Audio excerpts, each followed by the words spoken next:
This is Heath Knowles, and today we're going to talk about the back squat.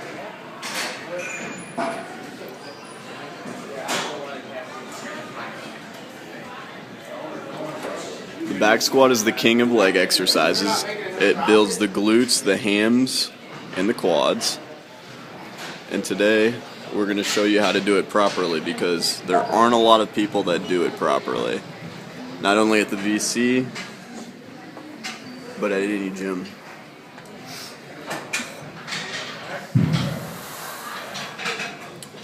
Alright.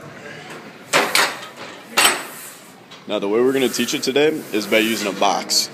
We recommend just getting these bumper plates over here and stacking them so that you can have a proper box. When making your box, we're trying to hit a depth of parallel or below. Now what that means is Heath is going to get on the box real quick.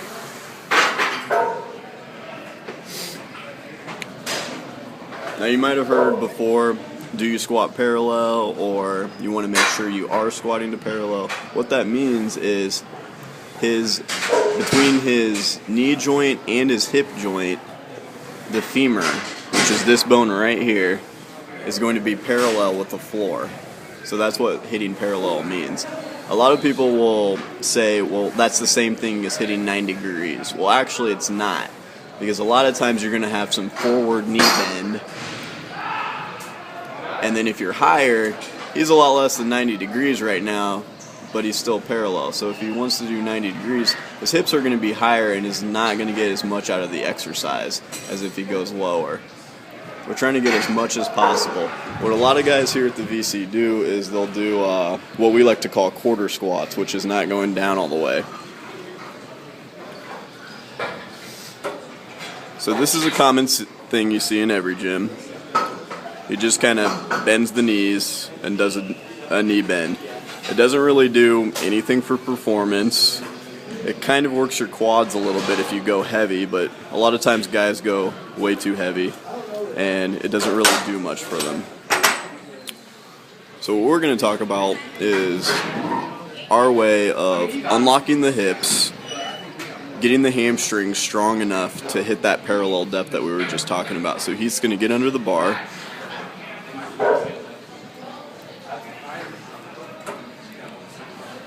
And we're going to talk about how the hips unlock. So instead of doing the deep knee bend that you were just seeing, he's going to first start by unlocking those hips. So you're going to see the hips unlock, and then he's going to squat down like sitting in a chair. He's going to pause on the box and then back up. One thing a lot of people do when doing box squats is they bounce off the box. Yeah, just touch and go real quick. So he bounces off the box. That's not how we're trying to do it. So he's going to sit back. He's going to pause. His back's not going to come forward. He's not going to do any rocking. Sometimes you'll see guys rock when they're doing too heavy weight. They'll rock backwards, and then he'll go back into it. That's not what we're wanting either. We're wanting the spine to be stable, locked in place, and back up. Go ahead and rack it. Another thing we're going to talk about is the knees coming in. So a lot of guys when they squat, particular heavy weight, you don't have to do this with the bar, you can just squat on it, is you'll see them squat down, and as they come up, their knees will come in. We're not trying to do this at all. So when you're squatting, when you hit that depth, you're going to start by pushing your knees out to begin with. So your knees are out, he goes down, and as he comes up, he keeps those knees out. What you might have to do is consciously try to spread the floor apart with your feet. So picture a plate on each side of the foot, and you're going to try to spread those plates apart. This is going to keep your knees out. So he'll go down, his back's locked into place, and he comes back up. Go down, his back's locked into place, and he goes back up. Another problem we'll sometimes see is the back rounding on squats. So he's going to get on the bar real quick. He's going to show us what the back rounding looks like. So a lot of times you'll see guys come down, their back's rounding, and then they'll do a good morning with it, which is leaning forward and then bringing the weight back. What we're trying to do is we're trying to keep the spine locked into place. So he's going to do one more rep. You're not trying to lean forward. You get that spine locked into place. Then he's going to unlock the hips, come down, and back up. The spine doesn't fall forward. How we're going to do that is consciously lock this into place and don't let it move. So get that strong back. Go down. And back up. The spine angle stays the same the entire time. Go ahead and rack it. Stay right there. Another thing we're going to talk about is bar placement. You can change the bar placement depending on how you're going to do the lift.